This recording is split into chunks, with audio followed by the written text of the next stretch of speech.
25 जून 1975 की रात दिल्ली के बहादुर शाह जफर रोड पर स्थित कई इमारतों की बिजली काट दी गई। उन इमारतों से इंडियन एक्सप्रेस, स्टेट्समैन और जनसत्ता जैसे देश के बड़े बड़े अखबार छपकर निकलते थे। अखबारों की बिजली काटने का सबसे बड़ा कारण यह था कि उसी रात इंदिरा गांधी ने देश में इमरजेंसी लगा दी थी और वह नहीं चाहती थी कि देश के लोगों को कोई भी सरकार विरोधी खबर पता चले। देश की राजधानी में 2 दिन तक कोई भी बड़ा अखबार नहीं आया। 2 दिन बाद 28 जून को अखबार पब्लिश करने की इजाजत दी गई, लेकिन तब तक प्रेस को सेंसर किया जा चुका था। मीडिया को सिर्फ वही छापने की इजाजत थी जो सरकार छपवाना चाहती थी। भारत की आजादी की लड़ाई में जिस प्रेस ने महत्वपूर्ण भूमिका निभाई थी, आजादी के 30 वर्षों के अंदर ही उसी प्रेस को कांग्रेस ने अपने सामने घुटने टेकने पर मजबूर कर दिया। जिन लोगों और संस्थाओं ने सरकार के सामने घुटने नहीं टेके, उन्हें यातनाएं दी गईं। न्यूज़पेपर्स तब तक नहीं छपते थे जब तक कांग्रेस हेडक्वार्टर से उस कंटेंट को छापने की अनुमति नहीं दी जाती थी, और अगर बिना सेंसर किए अखबार छपते थे तो फिर संपादकों को और मालिकों को इसका खामियाजा भुगतना पड़ता था। द स्टेट्समैन जैसे बड़े अखबार को तो सिर्फ इसलिए सजा दी गई क्योंकि उसने पहले पेज पर पर्याप्त मात्रा में इंदिरा गांधी की फोटोज नहीं छापी थी। सरकारी दमन सिर्फ मीडिया तक ही नहीं रुका, बल्कि जिन लोगों ने भी इंदिरा गांधी और संजय गांधी के विरुद्ध आवाज उठाई, उनको उसका खामियाजा भुगतना पड़ा।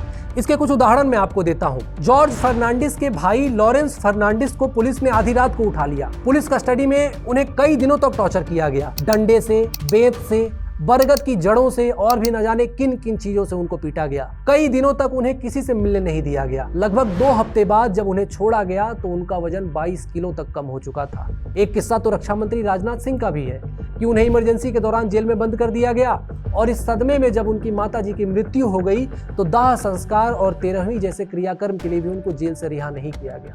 तमिलनाडु में एम.के. स्टालिन के करीबी चोकलिंगा चित्ती बाबू को पुलिस ने गिरफ्तार करके तब तक यातना दी जब तक वह मर नहीं गए। और यातना भी किस लिए दी गई थी? स्टालिन के बारे में इंफॉर्मेशन देने के लिए।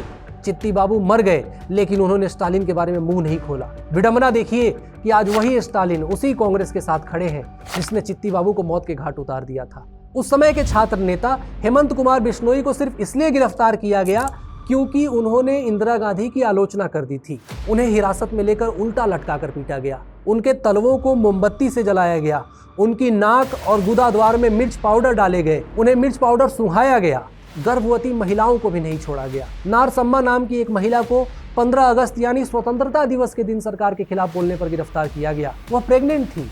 डिलीवरी के समय जब उसे हॉस्पिटल में ले जाया गया तो उस दौरान भी उसके पैरों को लोहे की चेन से बांध दिया गया था। इमरजेंसी का प्रकोप सिर्फ असहमति को दबाने में ही नहीं, बल्कि कई दूसरे उद्देश्यों के लिए भी किया गया। संजय गांधी के आदेश पर पूरे देश में नसबंदी ड्राइव चलाई गई।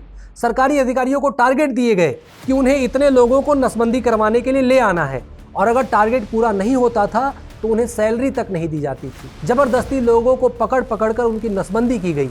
पुलिस जबरदस्ती युवाओं को उठा ले जाती थी और उनकी नसबंदी करवा देती थी। लोगों ने डर के मारे घर से दूर खेतों में सोना शुरू कर दिया था। इतना खौफ तो किसी जमाने में डाकुओं का भी नहीं था। सुल्तानपुर जिले का एक किस्सा है कि जब लोगों ने नसबंदी का विरोध किया तो पुलिस ने उन पर गोलियां चला दी, जिसमें 13 लोगों की जान चली गई थी। गुड़गांव में एक युवक अपने परिवार वालों को समझा रहा था कि नसबंदी ना कराई जाए, तो उस युवक को पुलिस उठा कर ले गई। कस्टडी में उसके बाल और नाखून नोच लिए गए, और 1 महीने बाद जब वह जेल से वापस आया तो उसके सुनने की क्षमता ही खत्म हो चुकी थी। पी राजन नामक एक इंजीनियरिंग छात्र को पुलिस ने बिना किसी ठोस आरोप के उठा लिया, और आज तक उसकी लाश नहीं मिली। ऐसी नारकीय यातनाएं लोगों ने इमरजेंसी के दौरान सही, सिर्फ इस उम्मीद में कि इस देश का लोकतंत्र बचेगा, यह देश फाइट बैक करेगा। लोगों ने यातनाएं सही, लेकिन सिर नहीं झुकाया, क्योंकि उन्हें यकीन था यह देश फिर से लड़ेगा, और यह देश लड़ा भी। लेकिन वह लड़ाई कैसी रही, यह जानेंगे इस सीरीज के अगले पार्ट में।